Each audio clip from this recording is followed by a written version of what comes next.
श्री राधा कृष्ण पारण सहगण ललिता श्री विशाखाम्बेतांश्च नमो ज्ञानातिरान्धस्य ज्ञानाञ्जना शलाघवा चक्षुरुन्मीलितं येन तस्मै श्रीगुरवे नमः। नमो विष्णुपादाय कृष्णपृष्ठाय भूतले श्रीमते भक्तिवेदान्त स्वामीति नामिने। नमस्ते सरस्वती देवी गौरवाणी प्रचारिणी निर्विशेष शून्यवादी पाश्चात्य नमो महावदन्याय कृष्ण प्रेम प्रदायते कृष्णाय कृष्ण चैतन्य नामिने गुरवे नमः। पंचतत्वात्मकं कृष्णं भक्तरूप स्वरूपकं भक्तावतारं भक्ताख्यां नमामि भक्तशक्तिकं। हे कृष्ण करुणा सिंधु दीनबंधु जगत्पते गोपेश गोपिका कांत राधाकांत नमस्ते। तप्त कांचन गौरांगी राधे वृंदावनेश्वरी वृषभानुसुते देवी नीलाचल निवासाय नित्ये परमात्मने बलभद्र सुभद्राय भां जगन्नाथाय ते नमो नमः। वृंदाय तुलसी देव्यै प्रियायै केशवश च विष्णु भक्ति पदे देवी सत्य भक्ति नमो नमः। जय श्री कृष्ण चैतन्य प्रभु नित्यानंद श्री अद्वैत गदाधर शिवसादि गौर भक्त वृंद सकले तो बाहु तुले हरे कृष्ण कृष्ण कृष्ण हरे हरे हरे राम राम राम हरे हरे हरे कृष्ण कृष्ण कृष्ण हरे हरे हरे राम राम राम हरे हरे। उच्च सभी हरे कृष्ण कृष्ण कृष्ण हरे हरे हरे राम राम राम हरे हरे। जय मंगलाचरण की पतित पावन जगत गुरु शील प्रभुपाद की समवेत गौर भक्तवृंद की निताई गौर सीतानाथ प्रेमानंदे हरे कृष्ण। तो আমরা আগামী একদিন আগে এই রঘুনাথ গোস্বামী আর মহাপ্রভুর মিলন সম্বন্ধে আমরা একটা নাম হট্টে আলোচনা করেছিলাম। যারা যারা উপস্থিত ছিলেন তারা কিছু অবগত যে আমরা এই দণ্ড মহোৎসব কেন পালন করছি। আজ এই উৎসব কিসের জন্য? আজ এই চিলিয়াদধির উৎসবটা কিসের জন্য? না কিসের জন্য না, যখন রঘুনাথ গোস্বামী ভক্তিপথে অগ্রসর হওয়ার জন্য শ্রী চৈতন্য মহাপ্রভুর কাছে আশ্রয় নেবার জন্য যাচ্ছিলেন, যে হে মহাপ্রভু কৃপাপূর্বক আপনি আমাকে গ্রহণ করুন, তো উনি বারবার মহাপ্রভুর দিনে যায় আর মহাপ্রভু তাকে বারবার ফিরিয়ে দেয় যে রঘুনাথ তোমার এখনো সময় হয়নি, তুমি এখন বাড়ি ফিরে যাও। মহাপ্রভু কেন বলছেন না, মহাপ্রভু রঘুনাথ গোস্বামীজি বলছেন লোক দেখাইয়া না করো মর্কট বৈরাগ্য যথাযথ বিষয় ভুঞ্জ অনাসক্ত হইয়া। না আমরা যেমন বৈরাগ্য ভাব দেখাই, তো মহাপ্রভু সেরকম নিষেধ করছেন যে এরকম মর্কটের মতন বৈরাগ্য দেখাবার উচিত নয়। মর্কট বৈরাগ্য মানে কিরকম না, আমরা যেমন দেখি বনের মধ্যে বাঁদর আছে, তা আমরা অনেকেই ভাবি যে আমি নিরামিষ আহার করি, আমি অমুক আমি তমুক। তো সেরকম আমরা যদি লক্ষ্য করি বনের যারা বাঁদর তারা কিন্তু সকলে নিরামিষ, সকলে তারা ফুল ফল খেয়ে জীবন ধারণ করে। একজন সন্ন্যাসীর সঙ্গে যদি একজন বাঁদরের তুলনা করা হয় তো দেখতে পাবো বাঁদরটা প্রতিনিয়ত ফুল ফল খেয়ে জীবন ধারণ করছে। তো এই বাঁদর যে ফুল ফল খেয়ে জীবন ধারণ করার পরও কি সন্ন্যাসীর মতন আচরণ করতে পারবেন? পারবেন না। কেন পারবেন না, বাঁদরের মন চঞ্চল। বাঁদর তথাপি দেখা যায় এক বাঁদর কত বাঁদরের সঙ্গে মিলিত হচ্ছে, কেননা তার কোনো নিয়ম কানুন নেই। তিনি তার যে বৈরাগ্য সেটা তার স্বাভাবিক আচার আচরণ। তো সেরকম আমাদের যে স্বাভাবিক আচার আচরণ ভগবানের চরণে নিজেকে সমর্পণ করা, সেই স্বাভাবিক আচার আচরণটা না করে আমরা বাহারি বৈরাগ্য দেখাবার চেষ্টা করি। তার জন্য মহাপ্রভু বারবার তাকে ঘুরিয়ে দিচ্ছে। তো যখন রঘুনাথ দাস গোস্বামীকে বারবার ঘুরিয়ে দেওয়া হয়, তখন রঘুনাথ গোস্বামী একদিন যখন বাড়ি ফিরে আসেন, বাড়ি থেকে যখন পানিহাটির থেকে উনি হেঁটে হেঁটে যাচ্ছেন, তখন দেখছেন কিছু সংখ্যক ভক্তকে নিয়ে একজন প্রকাণ্ড ভক্ত, একজন যেন কোটিচন্দ্র সুশীতল সে নিত্যানন্দ মহাপ্রভু একটি পাথর প্রস্তরের উপর বসে আছেন, আর তাকে পরিবেষ্টিত করে হাজার হাজার ভক্তগণ সেখানে বসে হরিকথা আলোচনা করছেন। তো এমনই ভক্ত যাকে দূর থেকে দেখলে চেনা যায় যে আর পাঁচটা মানুষের থেকে সে আলাদা। তাই সেই দৃশ্য দেখে পরে রঘুনাথ গোস্বামী দূর থেকে সেই ব্যক্তিকে প্রণাম জানালেন। তো যখন উনি প্রণাম জানালেন, রঘুনাথ গোস্বামীর যারা পারিষদবর্গ ছিলেন তারা তখন জানাচ্ছেন যে ওই ব্যক্তি কেউ সাধারণ নয়, উনি হচ্ছেন নিত্যানন্দ মহাপ্রভু। হরি বল। তো সেই নিত্যানন্দ মহাপ্রভুর কাছেও যারা পারিষদ ছিলেন তারা আবার জানাচ্ছেন যে হে প্রভু, ওই যে ব্যক্তি প্রণাম করলেন আপনাকে, ওই ব্যক্তি আর কেউ নয়, উনি আমাদের আদিসপ্ত জেলার গোবর্ধন গ্রামে জমিদারের পুত্র রঘুনাথ গোস্বামী। তো তখন নিত্যানন্দ মহাপ্রভু যারা পারিষদ ছিলেন, নিত্যানন্দ মহাপ্রভু আদেশ দিলেন যে ওই রঘুনাথকে আমার সামনে ডেকে নিয়ে আসো, ও হচ্ছে চোর, ও বেটা অনেক বড় চোর। তো যখন রঘুনাথ গোস্বামীকে ডেকে নিয়ে আসছেন তখন নিত্যানন্দ মহাপ্রভু ক্রোধে কি বলছেন, এই বেটা চোর, তুই এখানে আয়, তোর কি করে সাহস হয়, তুই এখান থেকে আমাকে ছেড়ে তুই চুরি করতে যাস। তো তাকে ধমক দিচ্ছেন। তখন রঘুনাথ গোস্বামী কিছু বুঝতে পারলেন যে ভক্তিপথে যদি আমি এগোতে চাই তাহলে অবশ্যই আমাদের গুরু গ্রহণ প্রয়োজনীয়। গুরুকে বাদ দিয়ে যদি আমরা ভগবানকে পেতে চাই তা কখনো সম্ভব নয়। তাই সেই গুরু হচ্ছেন আদিগুরু নিত্যানন্দ মহাপ্রভু। তো সেই নিত্যানন্দ মহাপ্রভুর চরণ কমলের সঙ্গে সঙ্গে রঘুনাথ গোস্বামী এসে নিজেকে আত্মসমর্পণ করলেন আর বললেন, চোখের জলে তাকে জানালেন যে হে প্রভু, আমি অনেক বড় ভুল করেছি, আমি অনেক বড় পাপ করেছি, কৃপাপূর্বক আপনি আমার পাপ খণ্ডনের বিধান দেন। তখন নিত্যানন্দ মহাপ্রভু তাকে নির্দেশ দিলেন, তো তুমি যে ভুল করেছো তার জন্য আমি তোমাকে আজ দণ্ডিত করব, তোমাকে আমি আজ দণ্ড দেব। তাই বৈষ্ণব জগতে দণ্ড মানে কি? দণ্ড মানে হচ্ছে মহোৎসব, আনন্দের বিষয়। আর জড় জগতে দণ্ড মানে দুঃখের বিষয়।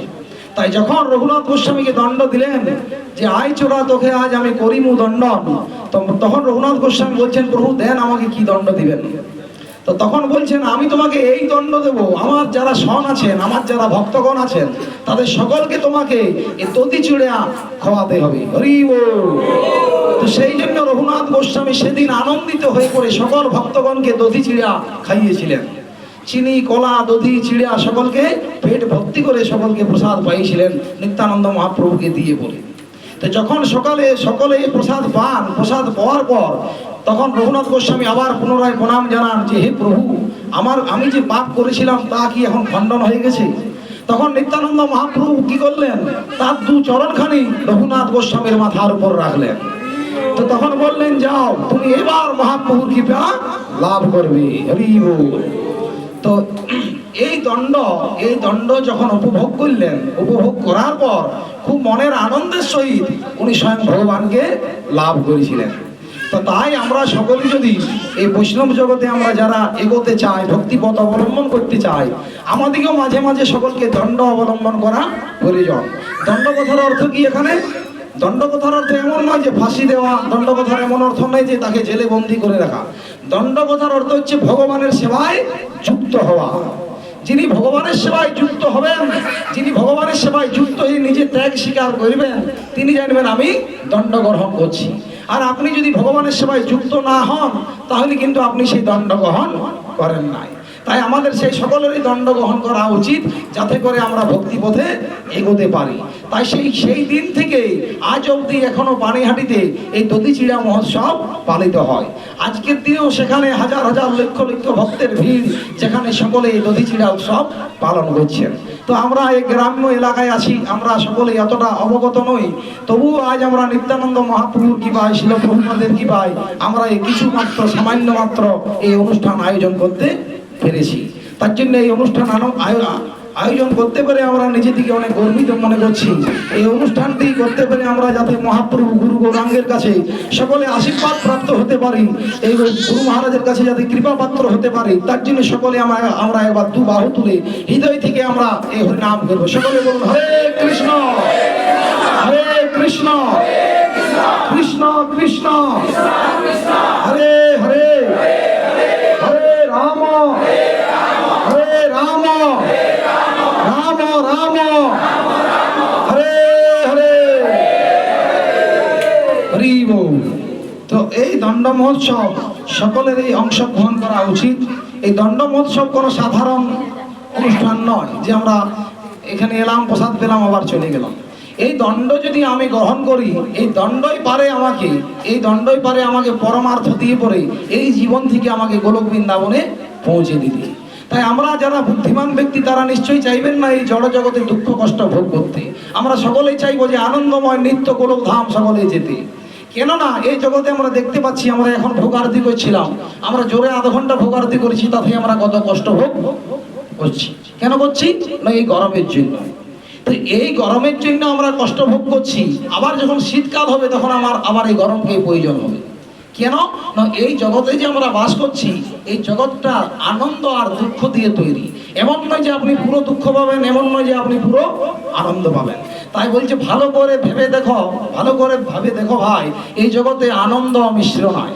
এই জগতে যেটুকু আছে সে আছে দুঃখেরও কারণ। আপনি যাই উপভোগ করুন, যদি প্রচণ্ড শীতে থাকেন তাও কষ্ট, প্রচণ্ড দুঃখে থাকেন আবার তাও কষ্ট। তো এই সুখ দুঃখ নিয়ে এই জগৎটা তৈরি। তাই এই জগতে থেকে পড়ে আমরা কেউ আনন্দময় হতে পারি না। কিন্তু আমরা যদি আনন্দময় হওয়ার চেষ্টা করি তাহলে আমরা হতে পারি। সে আনন্দময়কে, সে আনন্দময় হচ্ছে পরম ঈশ্বর কৃষ্ণ সচিদা আনন্দ বিগ্রহ। সেই বিগ্রহ আনন্দময়, তার সঙ্গে যদি আমরা যুক্ত হই পরমেশ্বর ভগবানের সঙ্গে, তাহলে আমরা আমাদের নিজের জীবনকে আনন্দময় করতে পারি। তো আমরা সেদিকে বলছিলাম যে আনন্দময় কিরকম? সৎ চিৎ আর আনন্দময়। সৎ কথার অর্থ কি না? সৎ কথার অর্থ হচ্ছে যে ব্যক্তি যে জিনিসটা এই জগৎ থেকে বিনাশশীল হয়, যে জিনিসটা ক্ষয় হয়ে যায় সেটাকে বলা হয় অসৎ। আর যে জিনিসটা ক্ষয় হয় না, যে জিনিসটা চিরন্তন, যা নিত্য, তাকে বলা হয় সৎ। বাচ্চাগুলো যাদের চিৎকার করছেন তারা কি পাবো? বাচ্চাগুলো নিয়ে বাইরে যান। তো সেই জিনিসটাকে বলা হয় অসৎ। তো এই জগতে আমরা দেখতে পাচ্ছি এই জগৎটাকে অসৎ বলা হচ্ছে। কিরকম না? এই জগতে যদি আমরা দিনের বেলায় আলোর উপভোগ করি তাহলে আমাদেরকে রাত্রিবেলায় অন্ধকার উপভোগ করতে হয়। যদি আমরা জোয়ার দেখি, জোয়ারের সঙ্গে আমরা ভাটাও দেখি। যদি আমরা আনন্দ চাই তাহলে আমরা দুঃখও পাই। যদি আমরা সকাল হয় তাহলে আবার সন্ধ্যাও হয়।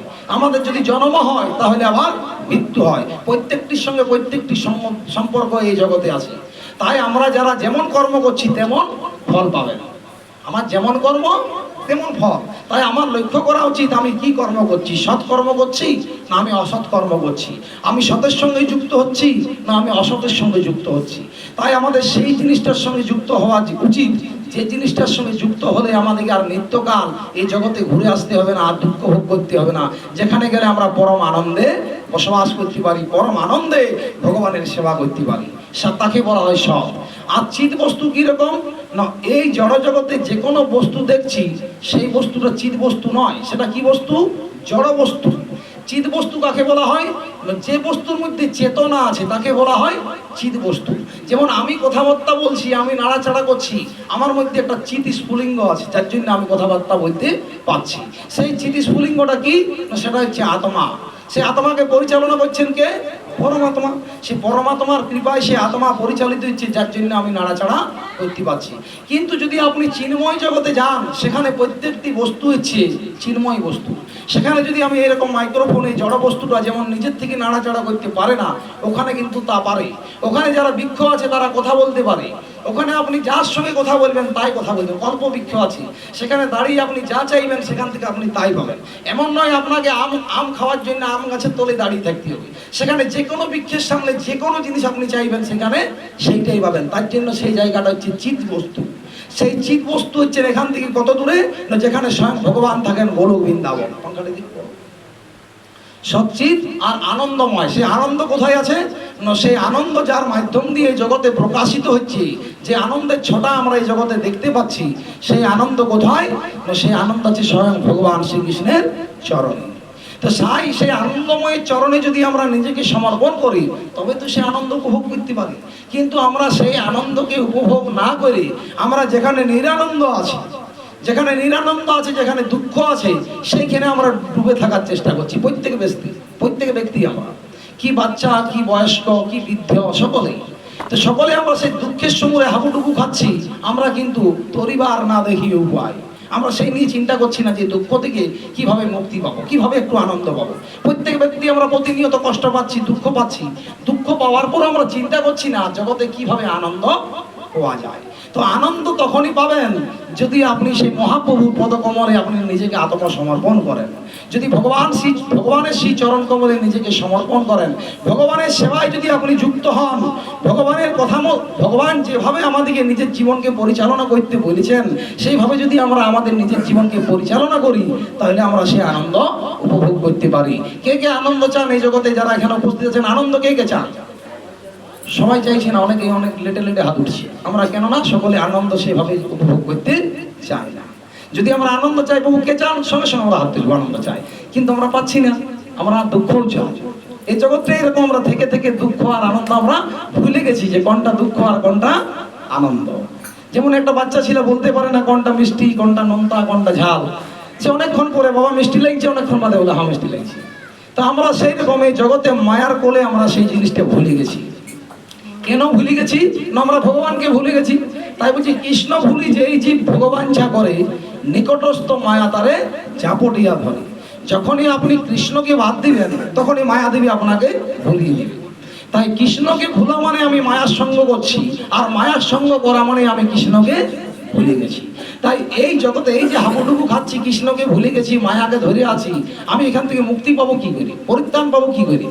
তাই ভগবান বলছেন, কি বলছেন? পরিত্রাণায় সাধনাম বিনাশায় চ দুষ্কৃতম ধর্ম সংস্থাপনার্থায় সম্ভবামি যুগে যুগে। আমি প্রতি যুগে যুগে অবতীর্ণ হই এই ধর্মকে স্থাপন করার জন্য। আমি কেন ধর্মকে স্থাপন করি? না যাতে করে এই যে জীব, এই যে আমাদের 84 লক্ষ জীবজনী, তার মধ্যে 4 লক্ষ উন্নত প্রজাতির মনুষ্য জীবজনী, যারা ভগবানকে ভুলে আমরা এত দুঃখ কষ্ট পাচ্ছি, ভগবান বলছে তাদেরকে ঘুরাবার জন্যই এই যুগে আমি ধর্মকে স্থাপন করি। একজন কুকুর, গরু, ছাগল, বিড়ালের কি ধর্ম করার প্রয়োজন আছে? কার মনে হয় যে কুকুরের ধর্ম করার প্রয়োজন আছে? কার মনে হয় শুয়োরের ধর্ম করার প্রয়োজন আছে? আছে কি? নাই। তাহলে ভগবান বলছেন ধর্ম সংস্থাপনার্থায় সম্ভবামি যুগে যুগে। আমি ধর্মকে স্থাপন করার জন্য যুগে যুগে আসি। ধর্মটা কার জন্য নিয়ে আসেন ভগবান? কে বলবেন কার জন্য নিয়ে আসেন? মানুষের জন্য নিয়ে আসেন, সাধারণ জিনিস আমাদের জন্য নিয়ে আসেন। তো ভগবান আমাদের জন্য ধর্মকে কি জন্য নিয়ে আসেন? যাতে আমরা এখানে আনন্দে থাকি, সেই জন্য নিয়ে আসেন। ভগবান এই জন্য নিয়ে আসেন যাতে করে আমরা এখান থেকে বিদায় নিয়ে পরে চিরকালের মতন জন্ম, মৃত্যু, জরা, ব্যাধি, দুঃখ, দোষানু দর্শনম, এই 4টে দুঃখ থেকে মুক্তি লাভ করে আমরা গোলক বৃন্দাবন পৌঁছে যেতে পারি। সেই জন্য এই ধর্মকে ভগবান স্থাপন করেন। এখন আমরা যদি সেই ধর্মকে বাদ দিয়ে সেই নিরানন্দের জায়গায় ভাবি আমি প্রভু ভালোই আছি, আমার ধর্ম করার প্রয়োজন নাই, আমি এই ধর্ম নিয়েই ঠিক আছি, মনমতো ধর্ম নিয়ে, তাহলে কিন্তু আপনি মুক্তি লাভ করতে পারবেন না। তাই ভগবান বলছেন আমি এখান থেকে যখন বিদায় নিয়েছি, আমি আমার অপ্রাকৃত ধামে বসবাস করছি, এই জড়জগৎ তখনও পরিচালনা করে আমার কথা মতো। কে করেন না? আমার প্রেরিত দূত আছেন, তারা আমার শুদ্ধ ভক্ত। আমরা দেখতে পাই মহাপ্রভু এসেছেন আমাদেরকে উদ্ধার করার জন্য, স্বয়ং ভগবান। তারপরে মহাপ্রভুর থেকে নিত্যানন্দ মহাপ্রভু আছেন, তার গুরু পরম্পরা ধারায় প্রত্যেক ব্যক্তি আছেন আমাদেরকে এখান থেকে নিয়ে যাওয়ার জন্য। 4টি সম্প্রদায় আছেন, সেই 4টি সম্প্রদায়ের প্রত্যেক ব্যক্তি চেষ্টা করছেন যাতে করে আমরা এই জগৎ থেকে, দুঃখ কষ্টের জগৎ থেকে মুক্তি লাভ করে পরে আনন্দময় সংসার সাগরে সেখানে যেতে পারি। তো সেই আনন্দ আমাদের প্রত্যেক ব্যক্তিরই বোঝা উচিত, প্রত্যেক বুদ্ধিমান ব্যক্তির চিন্তা করা উচিত যে এই জগতে প্রতি পদে পদে আমরা কষ্ট পাচ্ছি, প্রতি পদে পদে এতই কষ্ট পাচ্ছি, এমনও জানি না যে আমি কতক্ষণ থাকবো আর কতক্ষণ বাদে আমি যাব। এত অনিশ্চয়তার মধ্যেও বাস করে আমরা বলছি প্রভু আমি খুব ভালো আছি, আমার কোনো দুঃখ নাই। তো আমরা প্রকৃতভাবে যদি ভালো করে ভেবে দেখো ভাই, এই জগতে অমিশ্র আনন্দ নাই, যে আছে সে দুঃখেরও কারণ। তো যাকে আমরা বেশি ভালোবাসি, যার প্রতি আমার বেশি মায়া মমতা এই জগতে, তার কাছ থেকে আমরা বেশি দুঃখটা পাচ্ছি, তার কাছ থেকে আমরা বেশি দুঃখ পাই। কিন্তু ওই ভালোবাসাটা যদি আপনার প্রাণময় প্রাণনাথ পরমেশ্বর ভগবানকে যদি আপনি ভালোবাসেন, সেই ভালোবাসাটার বিনিময়ে আপনি এখান থেকে মুক্তি লাভ করে বৈকুণ্ঠ ধাম পৌঁছে যেতে পারেন। তাই কৃপাপূর্বক সেই ভালোবাসাটা বাসুন ভগবানকে, যাতে আমরা ভগবানকে ভালোবাসি। তার জন্য মদন মোহন ভগবান মুরলীধারী, ত্রিভুজ মুরলীধারী, উনি দাঁড়িয়েছেন, উনি হাসছেন, দেখছেন যে কোন জীবটা আমার এখানে এসে আত্মসমর্পণ করছে আর কোন জীবটা করছে না। ভগবান দেখছেন, ভগবান নিউট্রাল ভাবে দাঁড়িয়েছেন। আমি কি করছি না করছি ভগবান প্রতিনিয়ত আমাদেরকে দেখছেন। তো তাই আমাদের সচেতন হওয়া উচিত যেন আমরা কৃষ্ণ বিমুখ না হই, আমরা কৃষ্ণমুখী হই। এই কথা আমরা কেন শুনতে পাচ্ছি না? যখন দেখি কুরুক্ষেত্র রণাঙ্গনে যুদ্ধ হওয়ার পূর্বে দুর্যোধন যখন উপস্থিত ছিলেন, ভগবান চাইছিলেন যে যুদ্ধ যেন না হয়, শান্তি যেন স্থাপন করা যায়। বারবার চেষ্টা করার পর ভগবান স্বয়ং নিজে গেলেন শান্তির দূত হয়ে পড়ে দুর্যোধনকে বোঝানোর জন্য যে হে দুর্যোধন, আমি চাই না যে কুরুক্ষেত্রের যুদ্ধ হোক, আমি চাই না এত নরনারী প্রাণ যাক, আমি চাই না এত নারী বিধবা হোক, এত শিশু পিতৃহারা হোক, এত শিশু মাতৃহারা হোক, আমি এত মহামারী এত বড় যুদ্ধ আমি চাই না। তাই আমি কি চাই না, এত বড় পৃথিবী তুমি শাসন করে একাই, কিন্তু এই যে পঞ্চ পাণ্ডব তাদের দিকে তুমি 5টা গ্রাম ভিক্ষাই দাও, ভিক্ষা স্বরূপ দাও, আমি তাদেরকে বুঝিয়ে দেবো যে তোমরা 5টা গ্রাম নিয়ে পরে সুখে থাকো, যুদ্ধের কোনো প্রয়োজন নাই। তো দুর্যোধন এতই মূর্খ, এত বোঝাবার পরও উনি কি বললেন জানেন? উনি বললেন যে ছুঁচের ডগায় যে মৃত্তিকাটা উঠে সেটা আমি বিনা যুদ্ধে নাহি দেব, যুদ্ধ বিনা আমি মাটি দেব না। তো যখন ভগবানের কথা সে শোনেনি, তারপর যখন ভগবান সেখান থেকে ফেরত গেছিলেন, আমরা এখনো দেখতে পাই, যদি ইতিহাস ভেবে দেখো, ইতিহাস আলোচনে ভেবে দেখো নিজ মনে, কত আসুরিক দুরাশয়। দুর্যোধনের কি পরিণতি হয়েছিল? দুর্যোধন সমূলে বিনাশ প্রাপ্ত হয়েছিল। তাই এই জগতে আমরা দুর্যোধনের জায়গায় দাঁড়িয়ে আছি, আমরা বারবার বোঝাবার চেষ্টা করছি যে ভগবান এইভাবে এরকম বলছেন, গুরু মহারাজ এরকম বলছেন, সাধুগুরু বৈষ্ণব তারা এরকম বলছেন, কিন্তু আমরা সেইগুলা শুনে পরেও আমরা কিন্তু নিজেকে কন্ট্রোল করতে পারছি না। আমরা পাচ্ছি না ভগবানের চরণে নিজেকে সমর্পণ করতে। কেন পাচ্ছি না? না, আমরা এমনইভাবে মায়ার বাঁধনে বাঁধা আছি যে আমরা ফিরে দেখতেই চাইছি না জিনিসটা কি, মিষ্টি না নোনতা না ঝাল। আমরা দূর থেকে দেখছি হ্যাঁ এই রসগোল্লা খুব মিষ্টি, কিন্তু আপনি তখনই টেস্ট পাবেন যদি আপনি নিজ মুখে সেটা গ্রহণ করেন। আমাদেরকে যদি কাউকে বলা হয় প্রভু রসগোল্লার টেস্ট কেমন, আপনি বলবেন খুব মিষ্টি। যদি আপনাকে জিজ্ঞেস করা হয় মিষ্টিটা কেমন, আপনি বলবেন খুব মিষ্টি। আরও যদি জিজ্ঞেস করেন মিষ্টি জিনিসটা কেমন, আপনি কি বলবেন? আপনি বলবেন খেয়ে দেখুন, তাহলে আপনি অন্যকে বোঝাতে পারবেন। তাই এই যে জিনিসটা আমি বোঝাচ্ছি আমাদের ভালো লাগছে না, কেন না আমি টেস্ট করছি না, আমি টেস্ট করে জানার চেষ্টা করছি না যে মিষ্টিটা কতটা কম না বেশি। তো যখন আপনি নিজ মুখ দিয়ে চেষ্টা করবেন, টেস্ট করবেন, যখন নিজ মুখ দিয়ে নিজ আত্মাকে ভগবানের চরণে সমর্পণ করে দু বাহু তুলে হৃদয় থেকে বলতে পারবেন হরে কৃষ্ণ কৃষ্ণ কৃষ্ণ হরে হরে, হরে রাম রাম রাম হরে হরে, তখনই আপনি টেস্ট পাবেন যে এই জগতে আনন্দ নয়, আনন্দ যদি আছে সেই চিন্ময় জগতে আছে, তার সঙ্গে আমাদের সম্পর্ক হওয়া উচিত। তো সেই আনন্দ আমরা তখনই টেস্ট করতে পারি যদি আমাদের মধ্যে বিনয়ী ভাব প্রকাশ হয়, যদি আমার মধ্যে নম্রতা প্রকাশ হয়। তো নম্রতা কিরকম? মহাপ্রভু সেই জন্য শ্লোকে বলছেন ত্রিনাদপি শুনেছি না তরুর বিষয় সমা, ত্রিনের থেকেও নিচ হওয়া দরকার, তরুর মতন সহ্য ক্ষমতা হওয়া দরকার।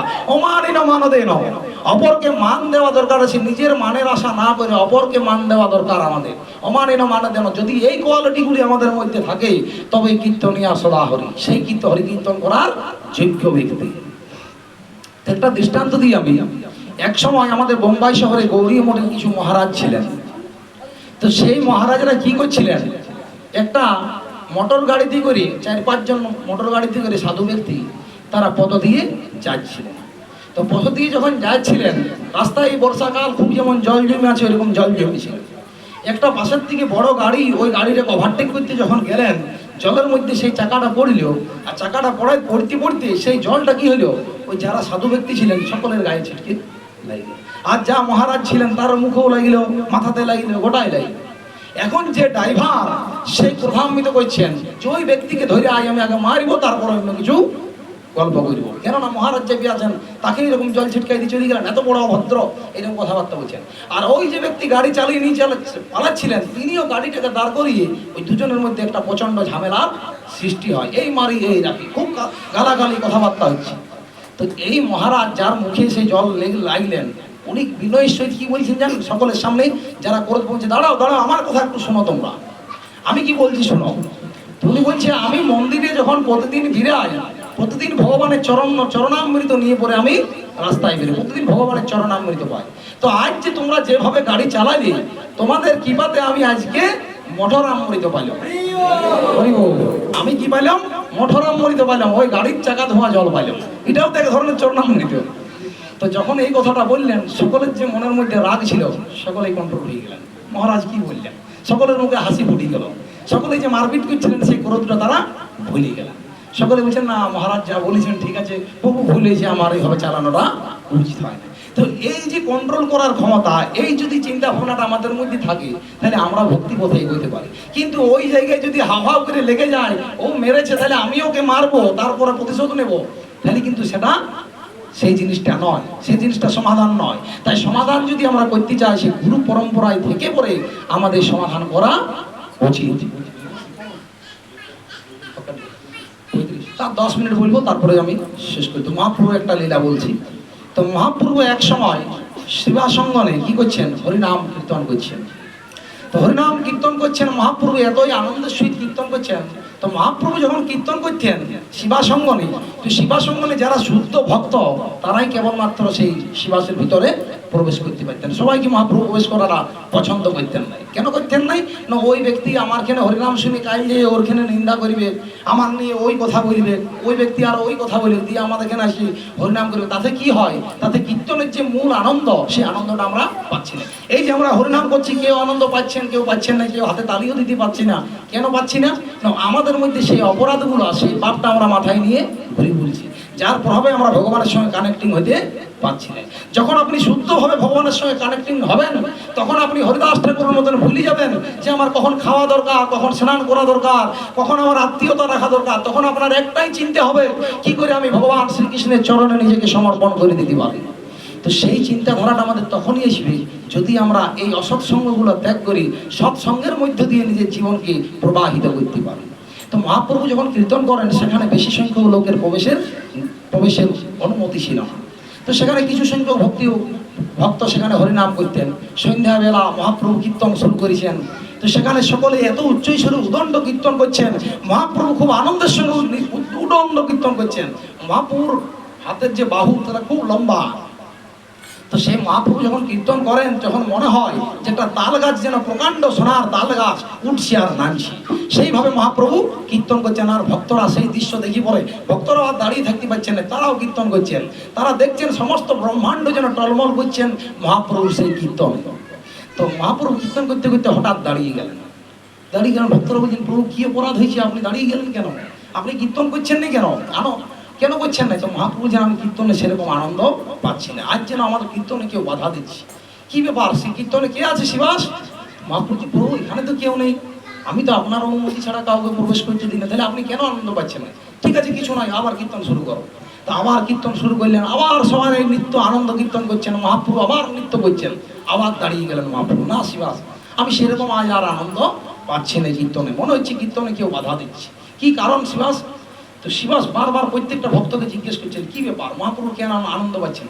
তো যখন শিবাস জিজ্ঞেস করছেন, ভক্তরা সকলে দুঃখ পাচ্ছেন আর কান্নার চোখের থেকে জল পড়ছেন আর বলছেন, হে প্রভু, আমরা তো এরকম কোনো দোষ করি নেই, যদি আমরা না জেনে কোনো অপরাধ করে থাকি, আপনি আমাদেরকে কৃপাপূর্বক ক্ষমা করুন, আপনি আমাদের ক্ষমার দৃষ্টি দিয়ে দেখুন যদি কোনো অপরাধ করেছি। মহাপ্রভু যে, না, তোমরা কোনো অপরাধ করতেই পারো না, তোমরা অপরাধ করো নি, তাহলে কে অপরাধ করছে? শিবাস বারবার চিন্তা করছে, তাহলে কে অপরাধ করছে? কেউ চিন্তা করছে না। মহাপ্রভু তৃতীয়বারের মতন চেষ্টা করলেন কীর্তন করা। তৃতীয়বার আবার উচ্চ স্বরে জোর উদণ্ড কীর্তন হচ্ছেন। আবার মহাপ্রভু 5-10 মিনিট কীর্তন করার পর আবার থেমে গেল। শিবাস তখন বুঝলেন যেন গতিক ভালো নয়। যদি এখানের মধ্যে কোনো দোষ থাকতেও, এখানে তো সব আমাদের ভক্ত আছে, দোষটা মনে আমার ঘরের ভিতরে আছে। তো শিবাস প্রত্যেকটা ঘর চেক করে করে দেখছেন। তো যখন দেখছেন আমার ঘরের জানলার পাশে একটা ঝুড়ি ঢাকা আছে, তো সেই ঝুড়ি ঢাকা কে আছে? সেই ঝুড়ির তলে শিবাসের বৃদ্ধ শাশুড়ি বসে বসে জানলার আড় থেকে মহাপ্রভুর কীর্তন দেখছে। এই যে কীর্তন দেখছে সেই শিবাসের শাশুড়ি, সেটা কিন্তু শিবাসের শাশুড়ি যেখানে আছে সেটা কিন্তু শিবাস জানতেন না। কিন্তু মহাপ্রভু তিনি হচ্ছেন পরমেশ্বর ভগবান, তিনি হচ্ছেন সকলের অন্তরে বিরাজমান, তিনি হচ্ছেন মালিক। তো সেই মালিক সর্বজান্তা, তিনি জানেন, তিনি লীলা করার জন্য শিবাসকে সেই কথা বলছেন। তখন শিবাস দেখছেন এই ব্যক্তির জন্য মহাপ্রভু আনন্দ পাচ্ছেন না কীর্তনে। তখন শিবাস বলছেন, প্রভু, আমি বুঝতে পারিছি যে কেন আপনি আনন্দটা পাচ্ছেন নাই। কেন পাচ্ছেন নাই? না, এই ব্যক্তি আছে। শিবাস তখন কি করলেন, ওই শাশুড়িকে ঘাড়ে ধরি পরে ঘর থেকে বার করে দিলেন। তো শিবাসের যে স্ত্রী আছে মহাপ্রভুর সামনে তাকে বলছেন, এই আচরণটা ঠিক নয়, শিবাসের এই করাটা উচিত নয়, তিনিও তো মায়ের মতন। মহাপ্রভু বলছেন, তিনিও তো মায়ের মতন, তুমি কেন এরকম আচরণ করছো? তো শিবাস ঠাকুর ওইখানে দাঁড়িয়ে জোর জোর হুঙ্কার দিচ্ছেন আর বলছেন, হে প্রভু, যে আপনার নয় সে আমারও নয়, তাই সে যেই হোক কেন, যে আপনার নয় সে আমারও নয়, আপনার জন্য আমি সবাইকে ত্যাগ করতে প্রস্তুত আছি। তো মহাপ্রভু শিবাসকে গলে গলে জড়াই দিলেন যে শিবাস, তোমার মতন ভক্ত এই জগতে আমি আর দেখি নাই, বেরো। তো মহাপ্রভু শিবাসকে অনেক কৃপা করেছিলেন, কিন্তু শিবাস সাংসারিক ঝামেলায় অনেকদিন ভুগেছিলেন সেই ঘটনাটা নিয়ে বলে। তো এই জিনিসটাকে পরীক্ষা করার জন্য মহাপ্রভু বারবার শিবাস অঙ্গনে কীর্তন করে। একদিন কি হয়, শিবাসের বড় পুত্র তার খুব শরীর খারাপ, এতই শরীর খারাপ, আর ভিতরে সে আছেন মাতা মালিনী দেবী, তিনি সেখানে সেই পুত্রের সেবা করছেন, আর ঘরের বাইরে উদণ্ড কীর্তন হচ্ছে। তো উদণ্ড যখন কীর্তন হচ্ছেন, হঠাৎ করে দেখলেন মালিনী দেবী তার পুত্র প্রাণ বিয়োগ করেছেন, মারা গেছেন। তাহলে মহাপ্রভু ঘরের ভিতরে ঘরের বারান্দায় কীর্তন করছেন, আর ভিতরে ঘরের ভিতরে মরা পুত্র নিয়ে মালিনী দেবী শুয়ে আছেন, জোর কান্নাকাটি করছেন। তো শিবাস যিনি কীর্তন, উনিও কীর্তন করছেন আনন্দে, ওনার ছেলের কিছু উনি চিন্তা করে নাই, যেহেতু মহাপ্রভু আছে, মহাপ্রভুর উপরে ওনার ভরসা, তার জন্য আত্মসমর্পণ করে পূর্ণ রূপে আনন্দে উনি কীর্তন করছেন। তো হঠাৎ করে যখন উনি আওয়াজ শুনতে পাইলেন, ঘরের ভিতরে প্রবেশ করলেন। ঘরের ভিতরে যখন প্রবেশ করলেন, তখন দেখলেন ওনার পুত্র মারা গেছে। তো মালিনী দেবী জোর জোর কান্নার চেষ্টা করছেন, কাঁদছেন। সঙ্গে সঙ্গে শিবাস তার মুখটা চেপে ধরলেন আর বললেন, তুমি জোর জোর কেঁদো না, তোমার যদি কাঁদতে মন যায় তুমি আস্তে আস্তে কাঁদো, যেন মহাপ্রভু কীর্তনে কোনো রকম বাধা সৃষ্টি না হয়। তোমার কাঁদতে ইচ্ছা ইচ্ছে, পুত্র মারা গেছে, ঠিক আছে তুমি কাঁদো, কিন্তু যেন আওয়াজ কোনো রকম না আসে, মহাপ্রভুর যেন কোনো বাধা না হয়। শিবাস এই কথা বলে আসি পরে আবার কীর্তন নাচতে শুরু করে দিলেন। তো মহাপ্রভু অন্তর্যামী, তার চোখে দিয়ে জল ধরছে যে শিবাস কেমন উচ্চমানের ভক্ত, যে আমার কীর্তনকে বাধা না দেওয়ার জন্য তার পুত্র মারা গেছে, সেই পুত্র বিরহ সহ্য করি পর আমার সামনে নিত্য কীর্তন করছেন। কত বড় ক্ষমতা, কত বড় ভালোবাসা ভগবানের প্রতি, কত বড় সমর্পণ ভগবানের প্রতি, চিন্তা করতে পারছেন? গৃহে পুত্র মারা গেছে তবু এরকম করছেন। শিবাস আবার কীর্তন করতে করতে ভিতরে গেলেন। মালিনী দেবী, আমরা বলিনি হুকুরি গাইছি, সেই রকম মনের ভিতরে পুত্র মারা গেছে, আর থাকতে পারে মা, থাকতে পারে ছেলেকে দেখি পরে, সে জোর জোর কাঁদছেন। মহাপ্রভু কীর্তন বন্ধ করে দিলেন। শিবাস, তুমি আমাকে কি লুকোচ্ছো, ব্যাপারটা কি আমাকে খুলে বলো। না প্রভু, কিছু হয় নাই, আপনি কীর্তন করুন। না কিছু তো হয়েছে। শিবাস, কি হয়েছে? মহাপ্রভু কীর্তন বন্ধ করে সেই গৃহের ভিতরে গেলেন। আর শিবাস তখন ঝরঝর করে কাঁদছেন, প্রভু আমাকে আজ সব থেকে বড় অপরাধী মনে হচ্ছে যে আমি আপনার কীর্তনে বাধা সৃষ্টি করলাম। আমার এমনই হতভাগ্য কপাল যে আপনার কীর্তন করার সময় আমার পুত্র প্রাণ বিসর্জন দিলেন, যা আপনার কীর্তনে বাধা সৃষ্টি হইল। মালিনী দেবীও মহাপ্রভু চরণে পড়ে পড়ে কাঁদছেন, হে প্রভু, যদি আপনি হচ্ছেন জগতের জগন্নাথ, আপনি হচ্ছেন জগতের মালিক, আমরা সকলেই জানি আপনি হচ্ছেন স্বয়ং ভগবান, তো আপনি থাকতে পুরো আমার পুত্র মারা গেল, সেটা কিরকম? তো মহাপ্রভু তখন সেই পুত্রের সামনে বসলেন। তো মালিনী দেবীকে জিজ্ঞেস করছেন, তুমি কি তোমার পুত্রকে ফেরত চাও? মালিনী দেবী বললেন, হ্যাঁ আমি চাই। তো কি বললেন? মহাপ্রভু সেই পুত্রকে বলছে, তুমি হে পুত্র উঠে বসো তুমি। তো সেই মরা পুত্র মহাপ্রভুর আজ্ঞা পেয়ে সঙ্গে সঙ্গে উঠে বসলেন।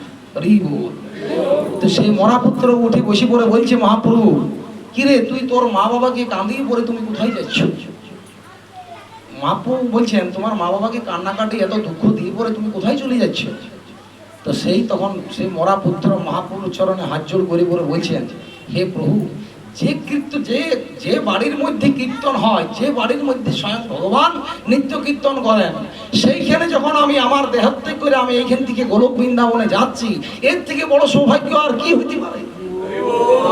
এর থেকে বড় সৌভাগ্য কি হইতে পারে? যেখান থেকে মুক্তি লাভ করে আপনার কৃপাতে, আপনার কীর্তন শুনতে শুনতে আমি বৈকুণ্ঠ ধাম কেবল প্রায় পৌঁছে গিয়েছিল, আর আপনি ডাকিলেন, আমি আবার ফেরত এলাম। প্রভু, আপনি আমাকে কেন ডেকেছেন? ও তোমার মা বাবা যে কান্নাকাটি করছি। তো তখন বলছেন মালিনী দেবীকে, মা তুমি কি চাও পুত্রকে জীবিত থাকতে?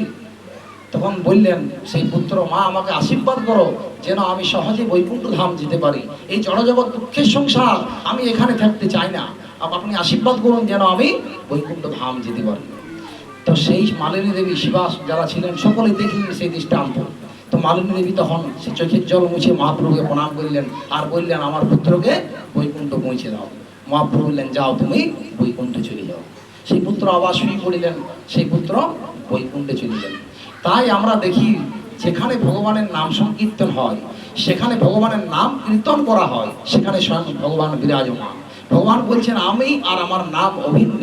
তো যদি আমরা ভগবানের নামকে আমরা হৃদয় থেকে ধারণ করি, ভগবানের নাম আমরা যদি সকলে শ্রদ্ধা ও শুদ্ধতার সহিত করি, তাহলে আমরা সকলে অবশ্যই এখান থেকে বৈকুণ্ঠ ধাম যেতে পারি নিঃসন্দেহে, তার জন্য কোনো সন্দেহের অবকাশ নাই। তাই এই দণ্ড মহোৎসবে আমরা যারা মহাপ্রভুর দণ্ড মহোৎসব করার জন্য এই দণ্ড মহোৎসবে অংশগ্রহণ করেছি, আমি তাদের একবার নাম বলছি, আমরা সকলে তাদের নিয়ে জয়ধ্বনি করি। আমাদের ইচ্ছে, আমরা যারা অনুষ্ঠান করি প্রত্যেকে আমাদেরকে কিছু না কিছু দিয়ে পড়ে সাহায্য করে, কিন্তু আমাদের দুর্ভাগ্য আমরা সবসময় ভগবানকে জানাইতে পারিনি। আজ আমরা তার একটা লিস্ট করেছি, যারা যারা আমাদেরকে যে কিছু সাহায্য করেছে আমরা ভগবানকে সেটা জানাবো, এবং যারা যারা শুনবেন সকলে হরি বল বলবেন, হরিধ্বনি দিবেন সকলে, যাতে করে আমরা এই আমাদের ন্যূনতম অর্থ দিয়ে পরে আমাদের বিশাল পরিমাণ পরমার্থ লাভ হয়। সেই জন্য আমরা যাতে বৈকুণ্ঠ ধাম যেতে পারি, তার জন্য সকলে আনন্দিত হয়ে পরে আমরা উৎসবে ভাগ নেব, আর সকলে আমরা হরিধ্বনি উচ্চারণ করব। তো আমাদের সকলেই যারা যারা আমাদের এই মন্দিরের সদস্য সকলেই কম বেশি করে কিছু পরিমাণ সকলে সাহায্য করেছেন। তো আমাদের মধ্যে যারা সাহায্য করেছেন তাদের নাম বলছি। তো বাপি প্রভু আমাদের এই মন্দিরে উনি সাহায্য করেছেন 2 কেজি বোঁদিয়া দিয়েছেন। তারপরে কার নাম দিয়েছেন? কৃপাসেন্দু প্রভু দিয়েছেন 51 টাকা। হরিব। গৌতম প্রভু দিয়েছেন 1 কেজি বোঁদিয়া। হরিব। তার জন্য একজন ধনঞ্জয় প্রভু আছেন, উনি দিয়েছেন 101 টাকা। কার্তিক প্রভু দিয়েছেন 2 কেজি চিড়িয়া। শান্তি প্রভু দিয়েছেন 51 টাকা। তারপরে গোপাল প্রভু দিয়েছেন 100 টাকা। নেপাল প্রভু দিয়েছেন 51 টাকা। গোপিকা মাতাজি দিয়েছেন 101 টাকা। কৃষ্ণা রক্ষিত দিয়েছেন 101 টাকা। মেঘনাথ দেব দিয়েছেন 100 টাকা। অচিন্ত রক্ষিত দিয়েছেন 1 কেজি বোঁদিয়া। গোরাচাঁদ রায় দিয়েছেন 100 টাকা। প্রবোধ দত্ত দিয়েছেন 100 টাকা। তরুণ কুণ্ডু দিয়েছেন 51 টাকা। সমীরণ কর দিয়েছেন 100 টাকা। প্রিয়রঞ্জন প্রভু দিয়েছেন 100 টাকা। পবিত্র প্রভু দিয়েছেন 100 টাকা। জয়দেব প্রভু দিয়েছেন 100 টাকা। প্রসেনজিৎ প্রভু দিয়েছেন 50 টাকা। সাগর প্রভু দিয়েছেন 51 টাকা। এবং আজ সকলে আমাদের প্রসাদের মধ্যে মুড়ি প্রসাদ এবং সকল কিছু শশা ভুল ভিজার এইসব আয়োজন করেছেন আমাদের মধ্যে। ওনার নাম প্রভু নাম সঞ্জীব রক্ষী। ধরিব। আচ্ছা, আবার কিরিটি প্রভু দিয়েছেন 51 টাকা। আবার কম বেশি করে অন্যকে আমাদের প্রধান যিনি কর্মী আমাদের মন্দিরে আয়োজন করেছেন সবকিছু যার তত্ত্বাবধানে তিনি হচ্ছেন আমাদের সকলের পরিচিত প্রিয় ঝন্টু প্রভু। সকলে আমরা সকলে তাদের সকলের পরিজন মঙ্গল কামনায় সকলে আমরা 2 বাহু তুলে বলুন হরে কৃষ্ণ হরে কৃষ্ণ কৃষ্ণ কৃষ্ণ হরে হরে, হরে রাম রাম রাম হরে হরে। এইভাবেই যাতে আমরা ভগবানের কর্ম, ভগবানের কার্যকলাপ নিয়ে এগিয়ে চলে যেতে পারি, নিজের মানব জীবনকে যাতে সফল করতে পারি, সেই জন্য আমরা সকলে ভগবানের এখানে প্রণাম জানাবো। সকলে ভগবানকে প্রণাম জানান, সকলে যাতে ভক্তিপথে এগোতে পারেন, ভগবানের এখানে কৃপা ভিক্ষা সকলে প্রার্থনা করুন। তারপর সকলে বিনম্রতার সহিত সকলে প্রসাদে বসুন। হরে কৃষ্ণ। তো এখানে উপস্থিত আগত সকল ভক্তবৃন্দকে আমাদের রাধা মাধব নাম হট্টের পক্ষ থেকে জানাই আন্তরিক অভিনন্দন, শুভেচ্ছা ও অনেক অনেক ভালোবাসা। আপনারা সকলে এইভাবে আসুন, এইভাবে সকলে সহযোগিতার হাত বাড়ান, যাতে করে সকলে আমরা একে অপরের হাত ধরে ধরে আমরা এখান থেকে বৈকুণ্ঠ ধাম যেতে পারি। হরে কৃষ্ণ। এখন আমাদের এই দণ্ড মহোৎসবের জন্য শিবু প্রভু আমাদেরকে 100 টাকা দিয়ে সাহায্য করেন। হরে